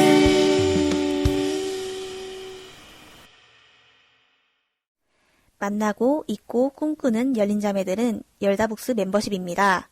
인스타그램과 페이스북을 통해 열린 자매들에 가입하실 수 있습니다. 열다북스의 출판 운동에 함께할 멤버십 회원에게는 회원 전용 행사, 월 1회 뉴스레터 메일링 서비스, 열다북스 행사 20% 할인을 포함한 다양한 혜택이 제공되며 가입 즉시 웰컴 키트를 배송해드립니다. 네. 김기용 녹색당의 씨. 또, 예, 다른 트랜스젠더. 네. 지금 앞에 다뤘던 사례들은 거의 저희가 2017년까지 경험했던 사례들이고요. 2017년이 중요한 이유는 2017년이 이 사람들과의 이러한 논쟁들 끝에 2017년 말에 근본 없는 페미니즘과 레디컬 페미니즘이 출간됐다. 그리고 터프들이 전면에 나왔다. 우리 같은 열다북스가 설립됐다. 네. 그리고 2018년에는 생물학적 여성들만 참여 가능한 대형 시위가 열리면서 트젠 논란은 종지부를 거의 찍는 것처럼 여성들이 보였다. 다 각성했다. 예, 트제는 이상한 걸로 결론 났다. 네, 그 트젠들이 한 중단이 돼서 쭈구리가 됐다. 그리고 퀴어 운동과 페미니즘 운동은 그 사이에 엄청난 그 벽이 건널 수 생겼다. 없는 단절이 생겨서 우리가 원하는 대로 분리가 됐다라고 네. 하는 게 이제 첫 번째고, 그럼에도 불구하고 퀴어들 사이에서는 여전히 페미니즘 이름을 걸고 나오는 사람들이 있고 그런 시도들이 있죠. 그래서 지금 이야기하는 사례는 이제 2019년, 2020년으로 넘어옵니다. 지금 이전까지 얘기했던 사례, 도균, 이류시연, 유민석, 그리고 뭐였죠? 이다힌, 한송이, 이 사람들은 우리가 2017년까지의 이야기고, 이제 2019년으로 넘어오면 녹색당에 누가 있죠? 김기용 씨. 네. 네. 총선이 올해였으니까 올해의 인물이네요. 네. 벌써. 원래 그전부터 뭐 활동은 했었겠지만, 예, 녹색당의 비례대표 후보로 나오면서, 굉장히 정치인으로, 어떻게 보면은, 네, 데뷔를 한 거죠. 네. 이 사람은 제주도에서 기간제 교사를 하고 있다. 이렇게 들었는데요. 너무 신기해. 여학교에서 일을 하고 있다는 얘기를 듣고 제가 좀 너무 좀 걱정이 되고 불쾌했습니다. 근데 이제 학생들이 자기를 너무 좋아한다. 왜냐면 정말 특이해요. 살면서 한번 볼 수 있을까 말까. 그런 특이한 사람을 보는 기회이기 때문에 사실상 이렇게까지 트젠 문제에 대해서 잘 모르고 관심이 여자애들이 없으면 얼마나 착해요. 네, 네. 재미있고 웃기게 느껴질 수 네. 있죠. 네. 그래서 교사를 하다가 녹색당의 올해 총선에 비례 후보로 나섰었죠. 네. 그냥 이분 처음 봤을 때의 저의 느낌은 어떤 여자가 정치를 한다고 했을 때 그런 공적인 자리에 나갈 때 네. 저런 의상을 입고 나갈 수 있을까? 여자가? 네. 뭐 빵모자 같은 거 쓰고 뭐죠? A라인 그런 뭐 플레이어 스커트? 네, 네, 네. 그런 거 뭐 체크 막 이런 거에 무슨 뭐 그런 걸 입고서 예. 예. 뭐지? 저러고서 공식 석상에 간다고? 이런 느낌? 지인님이 예. 의상 컨셉이 개 난해함을 이렇게 써주셨는데. 예. 정말, 뭐라고 할까. 우리 지금 여성들 입장에서는 사실 그냥 단순히 코르셋 문제가 아니고요. 그런 옷을 여자들이 그렇게 입지도 않고, 좀 진짜로 사랑의 비너스가 생각나는데, 예. 남자들이 자기들 머릿속에 있는 여성을 구현을 하는데, 그게 여자들이 봤을 때는, 여자가 아니지. 여자는 절대 그렇게 입지 않아. 그렇게 입고 어디 집 앞에 슈퍼도 못 나가는 그런 의상인들 있잖아요. 그러니까 온갖 여성성을 치장하다 보니까, 뭔가 패션이라고 하기에는 너무나도 네. 달그락달그락 하나도 어울리지 않는 것들의 조합? 네. 이런 상태가 되는 거예요. 그래서 제가 사랑의 비너스에서 옛날에 봤을 때는 이런 게 있었거든요. 빨간색과 핑크색을 뒤집어 쓴 거예요. 네, 도배를 하죠. 한 몸에. 네. 근데 가발도 뭐 핑크색. 보통 빨간과 핑크를 조화시키기가 되게 힘들잖아요. 네. 그러니까 사실은 보통 하지 않는 건데 네. 그렇게 막 빨간색 스타킹을 신고 핑크색 원피스를 입었는데 머리는 또 이상한 뭐 핑크색 가발을 쓰고 뭐 막 되게 아니 입술은 또 되게 네. 빨갛고 막 하여튼 어떻게 저렇게 할 수가 있지? 그러니까 여자들은 옷을 고를 때 내가 조금 이렇게 입으면 안 어울려 보이지 않을까? 좀 남들이 보기에 이상해 보이지 않을까? 과해 보이지 않을까? 엄청 걱정을 하면서 엄청 그 패션 그걸 찾아보면서 내가 그럼요. 과하지 않게 패셔너블 하려고 노력하잖아요. 그럼요. 근데 그 CD, 그 그래서 트렌드는 우리 여성들끼리 약속된 그런 코드가 있는 거죠. 있잖아요. 말하자면 예. 과하지 않기 위한. 근데 걔네는 전혀 뭐 그런 자기 검열은 있지도 않을 뿐더러 그렇죠. 핑크색과 빨간색과 그런 망사 스타킹, 여성의 것, 남자가 입지 않는 옷 그런 것들을 온몸에 다 둘러싸면 자기가 마치 여자로 되는 줄 아는. 그러니까요. 그게 여자인 줄 아는. 그렇게 하면 이제 퀴어하다, 뭐 퀴어한 뭐 패션이다, 막 이렇게까지 막 이렇게 해주는 네. 거죠. 근데 이분의 이 김기용 씨의 의상을 보고 말하자면 뭐 비례대표 후보로서 토론회에 나갔다거나 아니면 자기 후보로 뭐 무슨 연설? 뭐 정당에서 무슨 행사에 나갔다거나 이런 공식적인 자리인데 여자들이 여성 정치인으로서 하려면 다 어쨌든 기본 정장, 그리고 뭐 어떤 좀 더 신뢰감을 줄 수 있는 네. 무채색의 정장, 이런 걸 하잖아요. 그리고 만약에 보통은 바지 정장을 주로 신뢰감을 줄 수 있으니까 하거나 치마를 입더라도 이렇게 정장을 H라인의 입지. 정장 느낌의 그런 스커트를 입는데 이 사람은 너무나도 아동복 스타일의 예. 옷이면서 어떻게 보면 좀 취향이 약간 롤이었어요. 시골 할머니가 입을 것 예. 같기도 하고 뭔가 섞여 약간, 있죠. 취향이 약간 롤이 쪽이었어요. 제가 보기에. 예. 그 A라인 스커트가. 예. 네, 아무튼. 그래서 이런 사람이 자기가 여성이란 이름을 걸고 나와서 이렇게 했다. 예. 요 비슷하게 올해 총선에 또 트젠 후보가 또 있었습니다. 정의당에서도 네. 있었어요. 네, 정의당 비례 후보로 임푸른 씨 나왔죠. 예. 이분들이 인터뷰를 같이 했더라고요. 김기용 씨랑 임푸른 씨가. 네. 트젠 후보로 같이. 예. 네네. 그래서 그 인터뷰를 좀 보니까 임푸른 씨는 대학교 졸업을 하고서 1년 후부터 여성 옷을 입었고 CD 커뮤니티에서 활동을 했대요. 사랑의 비너스. 아니, 비너스였구나. 네. 그러니까 사실 다 똑같은 걔네다. 우리의 말이 여기서 이제 증명이 되는 부분이죠. 네네네. 네. 맞아요. 예. 그러고 인터뷰에서 이렇게 얘기를 하거든요. 제가 읽어볼게요. 논바이너리 트랜스젠더는 종종 크로스드레서로 오해받기도 한다. 왜? 자기가 CD 커뮤니티에서 일했잖아. 아니, 활동했잖아. 네. 그러니까 크로스드레서 맞지. 네, 하지만 그 두 사람이 김기용과 임푸른이 치마를 입은 거는 단순히 여성을 따라하는 행위가 아니다.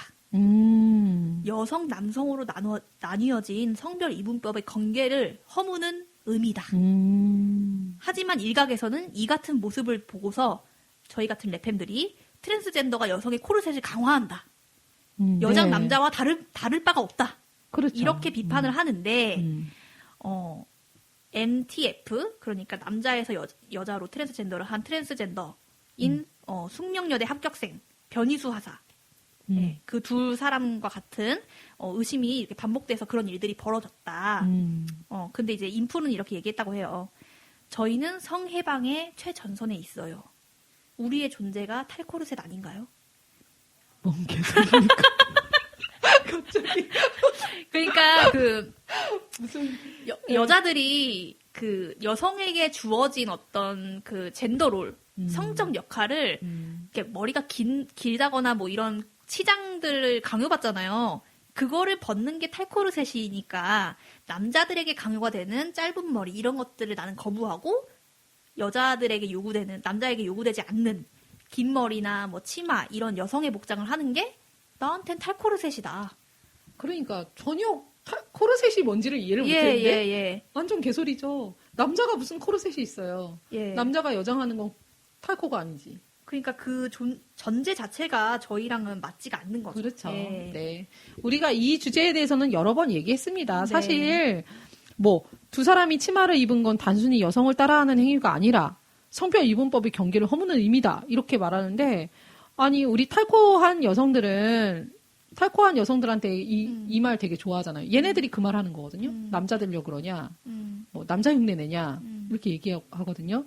근데 우리는 성별 이분법의 경계를 허물려고 하는 게 아니고. 여자들은 이분법을 허물려고 하는 게 아니죠. 예, 예. 우리는 그야말로 여성에게만 주어져 있는 그런 코르셋이라고 하는 그런 억압을 여성 벗기 억압을. 위해서 탈코르셋을 하는 거고, 그쵸. 그게 탈코르셋이고, 남자가 여자가 되는 것은 탈코가 아니지. 코르셋이 뭔데? 네. 코르셋을 입는 거지. 네. 우리가 벗어버린 코르셋을 주워 입고 난 여자야 이러고 다니는 네. 건데. 그런데 이들이 하는 이 주장을 살펴보면은 자기의 이런 존재들, 이게 탈코르셋이고 자기들이 수행하고 있는 이것이 바로 페미니즘이다. 이런 식의 네. 주장이거든요. 네. 그러니까 저는 약간 염려가 되는 게 우리가 예전에 그 여여친에서도 다룬 적이 있지만 이런 트랜스젠더들이나 뭐 크로스드레서는 우리가 되게 비판을 하지만 남자들 중에 꾸밈을 하는 사람들이 있잖아요. 네.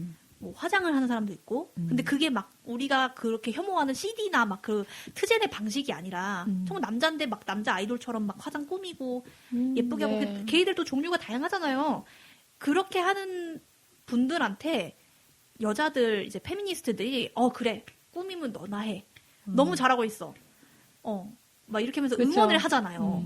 저는 그게 약간은 걱정이 되는 거예요. 왜냐면은 유튜브에서 지금 제일 잘 나가고 있는 그 메이크업 아티스트 해외에서 막 그런 사람도 트랜스젠더인 경우가 되게 많고 게이인 경우가 되게 많고 근데 그 채널을 시청하는 아이들은 다 여자 애들이고 이런 상황이다 보니까 저는 저번에도 다뤘지만 남자에게 역코르셋을 씌울 수가 없다. 그리고 그걸 한다고 하더라도 여성이 해방되는 것이 아니다. 네. 코르셋은 여자한테 주어져 있기 때문에 코르셋이지, 네. 남자들한테 씌울 수도 없고, 네. 만약에 남자가 쓸 수 있는 거였으면 진작에 썼다. 남자가 가져갔다. 네. 좋은 거였으면. 하지만 나쁜 거기 때문에 여자만 한 거였고, 그렇기 때문에 그건 사실상 불가능하다는 얘기를 전에 한번 다룬 적이 있습니다. 네. 이거 그럼 얘기한 김에 전 이 얘기하니까 생각나는데 그 해외에서 BTS가 그렇게 인기가 있는 이유가 네. 엄청 찬양을 하면서 그 서구의 남성들이 도달하려고 하는 혹은 보이는 그런 남성성이라고 하는 것과는 차원이 다른 새로운 남성성을 네, 보여준다. 예, 스카 쪽에서도 그렇게 얘기하더라고요. 뭐 남성성을 기존에 있던 그 남성성을 추구하는 것이 아니라 뭐 남자도 예쁠 수 있다. 예. 남자도 열심히 꾸미고 남자도 여자 팬들의 사랑을 받으려고 저렇게 노력한다. 이런 식으로 새로운 남성성의 모델을 제시했다. 막 이러면서 그냥 되게 좋아하더라고요. 그냥 제가 봤을 땐 전형적인 그냥 한국 남자라서 그 어떤 피지컬 측면에서 남성성이 제기한 상태였을 뿐인데, 그리고 그냥 요즘에는 남자 아이돌들이 굉장히 성형 진짜 많이 하더라고요. 네. 그러니까 그런 꾸밈에 대한 그게 있었던 건데 서구는 워낙 또 퀴어의 영향이 훨씬 더 우리보다 많고 하다 보니까 굉장히 이 BTS의 그런 존재가 그런 퀴어의 맥락에서 받아들여지고 있다 이런 생각이 좀 들더라고요. 네. 그래서 뭐 성별 이분법의 경계를 허무는 그런 존재들로 받아들여지는 전혀 그런 뭐 경향이 허무는 있어요. 것 같지도 않은데. 네. 그래서 김기용 씨, 임푸른 씨가 있었고 둘 다 똑 떨어졌죠. 네. 둘 다 뭐 당연히요. 네. 뭐 정의당에서 뭐 24번이었다는데 24번이 어떻게 됩니까? 정의당에서. 네. 그래서 뭐 똑 떨어졌습니다. 그리고 그러나 우리가 생각해 봐야 되는 것은 올해 총선에서 트랜스젠더가 후보로 나왔다. 그럼 다음 총선에서는 그 다음 총선에서는 그리고 그들을 비례로 내세운 정당이 있다. 예. 녹색당과 정의당. 예. 예, 이 정당이 가지는 포지션. 물론 녹색당은 이제 망했기 네. 때문에 내년에는 가망이 없다고 보고 거의 그 위치를 예, 가망이 없다고 봅니다. 네. 그리고 모르겠어요. 우리 뭐 지금 문재인 정부는 유엔에다 대고 우리 트제는 아직 시기상조야 이러면서 변이수 안 받아 돌아가 이렇게 했는데 물론 그거에 대한 반발로 계속해서 성소수자 혹은 그런 이름으로 이 트랜스젠더를 계속 내밀 가능성이 있죠. 네. 그러나 어느 정도 아직 사회적 합의가 안 된 거는 사실인 것 같아요. 네. 트랜스젠더가 뭐 국회에 들어가는 것은 당분간 되게 어렵다라고 보고 그런데 이제 막 굉장히 인기를 끄는 인물, 호감을 사는 인물이 나타난다면 어떨지 모르겠다. 그래서 그런 호감을 많이 사고 있는 인물 마지막으로 한 명을 보겠습니다. 박한희 씨가 있습니다. 네. 이 사람은 이제 우리 페미니스트들이 이 박한희를 인지한 거는 저 같은 경우에는 까칠남녀에 나왔을 때 이 사람을 알게 됐어요. 까칠남녀라는 프로그램이 있었죠. 네네. 네. EBS에서 했던 이것도 페미니즘의 그 후회를 예, 거죠. 우리가 네. 메갈리아 강남역 사건 뭐 운동을 열심히 해가지고 EBS에서 페미니즘 콘텐츠를 만들어서 까칠남녀라는 프로그램이 만들어졌어요. 근데 문제는 지금 새로운 세대가 강남역 사건에서 들고 일어났던 이 새로운 세대가 메갈리아가 원하는 그런 페미니즘의 이상이나 이런 것과 너무 동떨어져서 네. 왜냐하면 그 당시에 이미 까칠남녀 방영하던 그 시기에 이미 이름이 있고 유명한 그리고 어느 정도 자원을 가지고 있는 그런 페미니스트들은 뭐 학자거나 뭐 네. 유명 평론가거나 이런 사람들이다 보니까 그 당시까지만 해도 우리는 아무 자원이 없잖아요. 사실 지금까지도 우리 열다복스 하고 있지만 우리도 사실은 자원 동원이 네. 되게 어려운 상태니까요. 그래서 그러다 보니까 실제 페미니즘에 대한 요구가 터져 나온 것은 메갈리아 워마드가 추동한 힘인데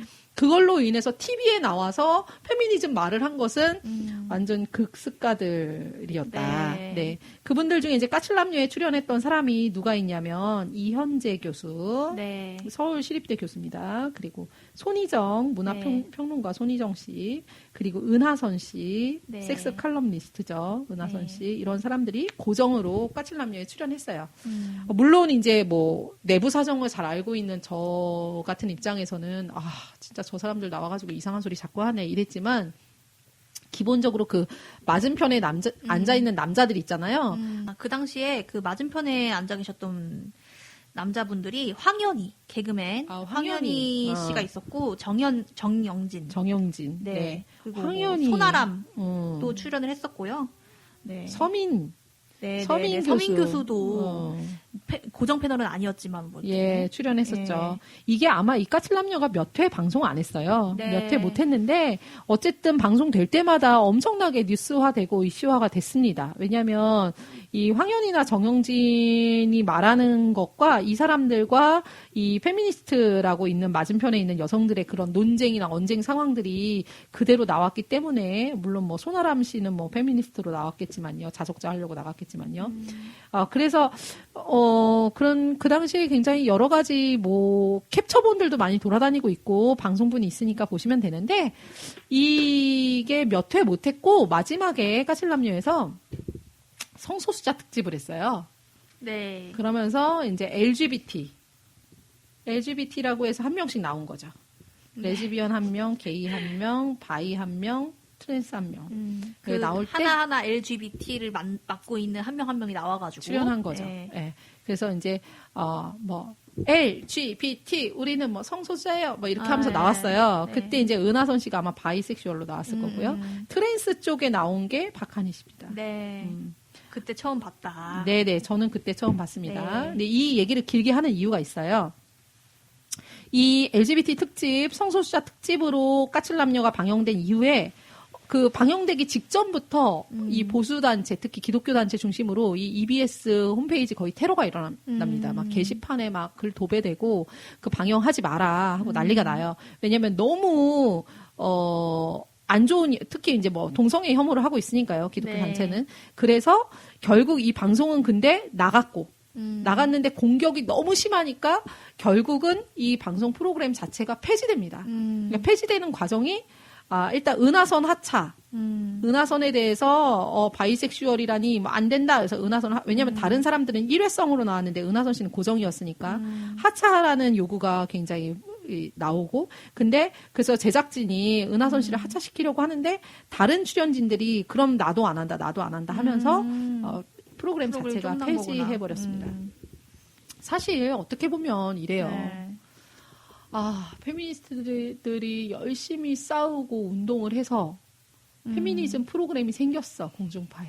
근데 EBS에. 네. 엄청나게 교육적일 수도 있었고, 여러 가지 시도들을 해볼 수 있는 그런 프로그램이었어요. 네. 그리고 실제로도 이런 한남충으로 대변되는 이런 남자 출연자들과 이 페미니스트로 표현되는 이런 여자 출연자들의 그런 논쟁들이 막 계속 방영될 때마다 엄청난 호응을 받고 하면서 중요한 역할을 할 수 있는 프로그램이었는데, 이분들이 성급하게 성소수자를 끌어들이면서 성소수자 특집을 짠 하고 하면서 결국 프로그램이 굉장히 빨리 종영됐다, 폐지됐다 라고 하는 것은 굉장히 안타까운 일이다.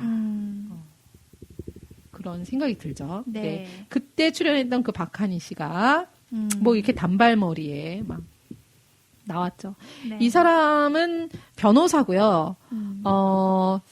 뭘로 사실은 유명해졌냐면 까칠남녀에 나왔지만 그때는 이제 아는 사람만 알았고 네. 커뮤니티에서 조금만 알려져 있었고 유명해진 건 언제냐면 숙대에 네. 입학하려고 시도했던 그 트랜스젠더 네네. 그 사람이 원래 숙대 법대에 입학하려고 했던 거거든요.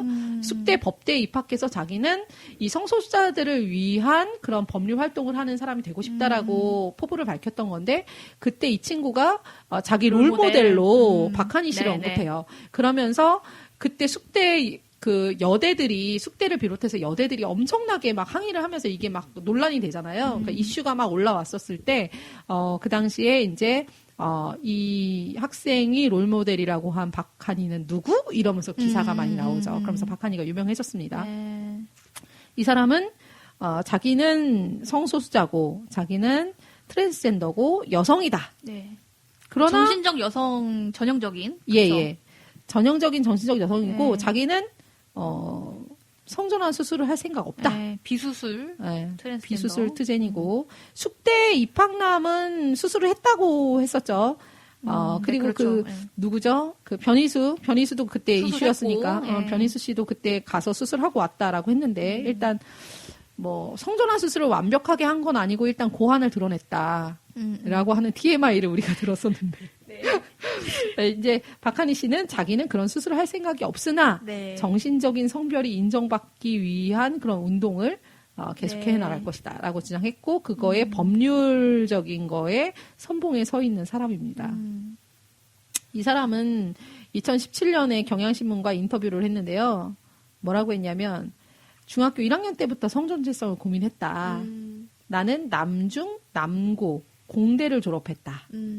완전 그리고 남초. 100명 중에 95명이 남성인 건설회사에 다녔다. 역시 남초. 하지만 성 정체성을 숨길 수 없을 것 같았다라고 말했어요. 아마 성 정체성이라는 말을 하고 있는 거 보니까 트젠이라고 하겠지만 남자를 좋아하는 네, 네. 특성을 얘기하는 것 같아요. 네. 이제 뭐 트젠 레즈식은 아닌 것 같고 네, 네. 남자를 좋아하는데 스스로 트랜스젠더라고 하는 것 같고 일단 우리가 문제 삼는 거는 이런 포인트죠. 남중을 나오고 남고를 나오고 공대를 나와서 남초 직장 건설회사를 다녔는데 도대체 여자를 어디서 보고 자기가 여자라는 확신을 가졌을까? 네. 그러니까 그냥 뭐 상상해보면 그 남초에서 환경에서 자라오면서 그 우리가 늘상 그 반에 한 명씩 있는 조금 이렇게 좀 낯가리고 예. 좀 이렇게 좀 숫기 없고 그런 네. 남자애들 한 명씩 있잖아요. 그려져요. 네, 근데 그런 남자애들이 뭐 남자 좋아할 수 있잖아요. 근데 뭐 괴롭힘도 당할 수 있고 너는 왜 이렇게 예, 남자가 그런- 기집애 같냐. 그런 뭐. 말 나와요. 네, 막 그렇게, 이분의 네. 인터뷰에 보면은 되게 어렸을 때 좀 약간 체구가 작았고 그런 것들을 당했다 이런 얘기가 또 나와요. 네. 그리고 어쨌든 그래서 우리는 도대체 어디서 여자를 보고 자기가 여자라고 확신을 하게 됐을까? 근데 이 남성 집단 속에 있는 남자의 상상. 그럼 말하자면 남자들이 상상하는 여자인 네. 거죠. 그러니까 뭐 자기가 그렇게 그 남성 집단 안에서 약하고 그런 뭔가 공격받는 존재로서 있었을 거 아니에요. 그랬을 때 그게 여자라고 생각을 한 거죠. 그렇죠. 네. 내 안에 연약하고 어리버리한 여자사. 그리고 네. 남자가 아닌 것이 여자인 거죠. 네. 그러니까 남성성을 인정받지 못하는 것이 여자인 거고 남자가 아닌 것이 여자인 거고 남자답지 못한 것이 여자인 거고 그러다 보니까 자기를 여자라고 생각했을 가능성이 높고 네. 또 우리는 보통 뭐라고 많이 생각하냐면 트랜스젠더리즘이 생겨나는 가장 큰 이유 중에 하나가 특히 트젠 레즈들이 이런 특성 많이 보이는데 기혼 남성들이면서 뭐 나이 많으면서 갑자기 트젠이라고 한 사람들 사랑의 비너스에 모여있는 네, 그런 네. 사람들 도착증 환자들이 사실은 포르노의 영향을 굉장히 많이 받잖아요. 그쵸. 그래서 어디서 보고, 그러니까 자기가 여자 형제들이 많은 집에서 커가지고, 혹은 막 여자친구들이 많은 데서 지내면서 여자들이랑 소통하는 게 더 좋았기 때문에 내가, 나도 여자가 되고 싶다. 이렇게 얘기하는 서사가 아니고, 나는 온통 남자만 있는 곳에서, 남중, 남고, 공대, 군대, 건설회사, 이렇게 다니면서 난 내가 여자라고 생각했다라고 하는 그거의 맥락이, 도대체 그 여성의 모델은 무엇이었을까? 거기서의 여성은 도대체 어떤 이미지였을까? 네. 네. 그런 생각이 들죠. 근데 이제 이 사람은 스스로도 변호사기도 하고, 이렇게 겉으로 봤을 때 수수해요. 그러니까 막 그 우리 아까 뭐 김기용 씨나 뭐 다른 사람들 얘기할 때처럼 그렇게 막 그 사랑의 비너스 같지 않고요. 또 그런다고 뭐 그 도균이나 이런 사람들처럼 유민석 씨나 이런 사람들처럼 또 아무것도 안 이상하게 하면서 보이지 않아. 아무것도 안 하면서 자기 정신이 여자다 이렇게 하고 있지도 않고 뭐 그래도 조금 단발머리 하고. 그리고 뭔가 이렇게 좀 근데 막 되게 화려하지 않고 자기를 어쨌든 여자처럼 뭐 치마 뭐 그런 것도 좀 가끔 그렇게 하고 어쨌든 하는데 여성이라고 하고 있어요. 그래서 이 사람은 내세우기를 뭐라고 하냐면 트랜스젠더라고 다 코를 쓰는 거 아니고 다 그렇게 성적으로 그런 거 아닌데 왜 트젠을 일반화하냐. 본인이 그렇게 주장한다기보다는 우리가 예를 들어서 열다북스에서 트랜스젠더들의 그런 문제들, 막 과도한 코르셋, 뭐 여성에 대한 어떤 그런 막 흉내내기 이런 거를 문제 삼으면 밑에 사람들이 링크 갖다가 막 붙이면 모든 트젠이 다 그런 거 아니거든요. 이분은 안 그러거든요. 이런 사례로 막 가져오는 인물이었죠. 네. 이 사람이 수술 없이 성별 정정하는 허가를 끌어낸 변호사.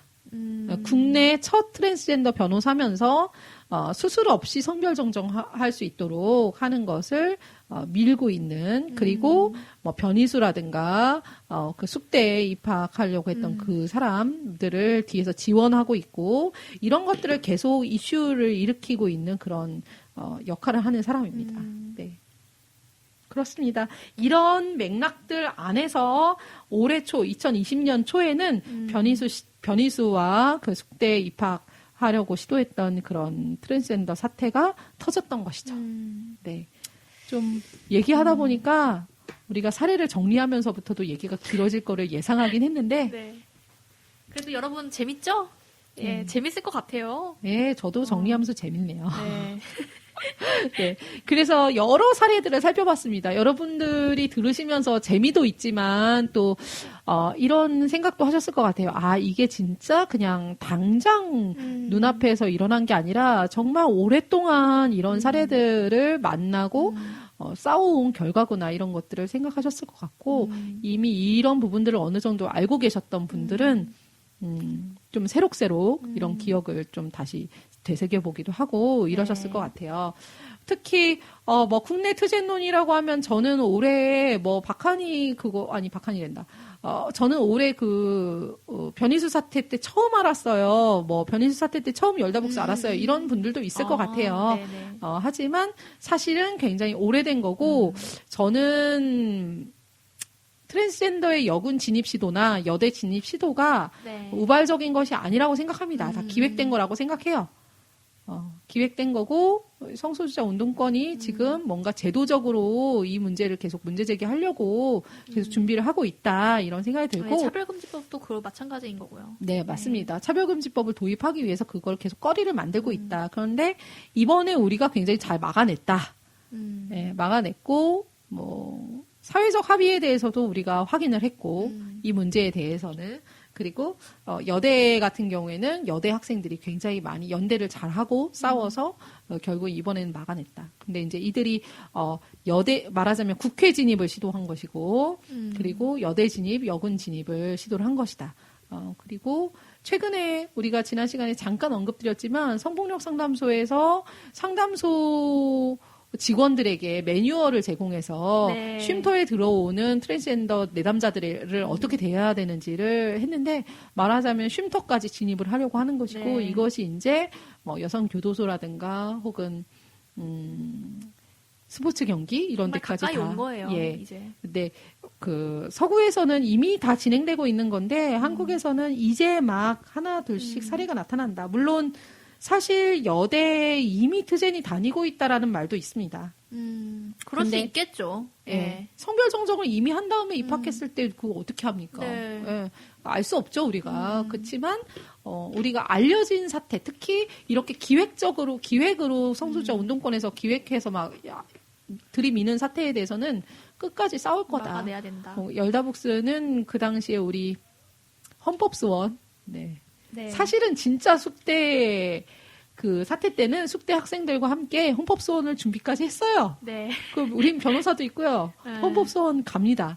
그런데 그 친구가 포기하는 바람에 우리도 헌법소원을 잠시 미뤘지만 다음에 어딘가에서 이런 사태가 일어나면 간다. 헌법에서 명시한 여성에 대한 권리 그리고 여성폭력방지 기본법 이런 것들이 우리의 무기가 되기 때문에 이것을 기다리고 가지고 있습니다. 예, 싸울 거고 그것을 위해서 우리는 지금도 뒤에서 뭔가 계속해서 준비하고 있습니다, 여러분. 네, 그래서 계속해서 열다복스 활동을 지켜봐 주세요. 다음 시간에는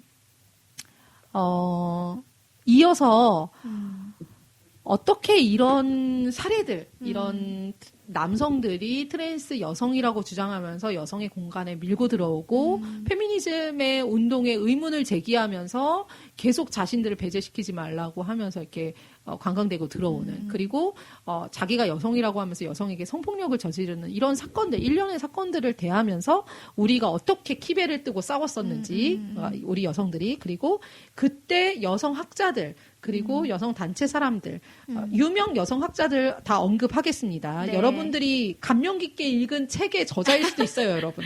아니 이 사람이 그때 그랬다고?